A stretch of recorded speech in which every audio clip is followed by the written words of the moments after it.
ইৱান আৰু এটা mini blogger স্বাগতম। আজি বনাব লৈছোঁ গাজৰৰ হালৱা। বহুত ঠাণ্ডা পৰিছে কেনে ভাবিলোঁ গধূলি টাইমত গাজৰৰ হালৱা খাওঁ। এইফালে বইল কৰি লৈ মেলি পিচি তাৰপাছত ৰিফাইন তেলত গাজৰখিনি ভালকৈ ভাজি লৈছোঁ। পাছত ভাজি ল'লে তেলটো সোমালে ভাল হয়। কোনে কেনেকৈ বনাই নাজানো, মই এনেকৈয়ে বনাওঁ। তাৰপাছত ইয়াত দিম অলপ গোন্ধৰ কাৰণে ইলাচি গুড়ি নাছিলে কাৰণে মই গোটা ইলাচি সৰু সৰুকৈ কাটি এনেকৈ দি দিছোঁ। আৰু তাৰ পাছত অলপ দেৰি লৰোৱাৰ পাছত ইয়াত দিছোঁ গৰু ঘিউ দিলে তাৰ গোন্ধটো বৰ ধুনীয়া ওলায়, সেইটো কাৰণে। তাৰপাছত দিলোঁ কাজুখিনি সৰু সৰুকৈ কাটি ল'লোঁ, তাৰপাছত দি আছোঁ। তাৰপাছত ভাজি ল'ব যেতিয়ালৈকে তাৰ পানীখিনি শুকাই নাযায়। তাৰপাছত দিলোঁ আমুল তাজা গাখীৰ।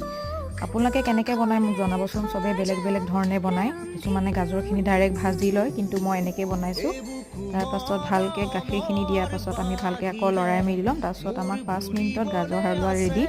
যদি ভিডিঅ'টো ভাল লাগিছে লাইক শ্বেয়াৰ এণ্ড কমেণ্ট এটা কৰি দিব। এয়া আমাৰ গাজৰ হালৱা ৰেডি।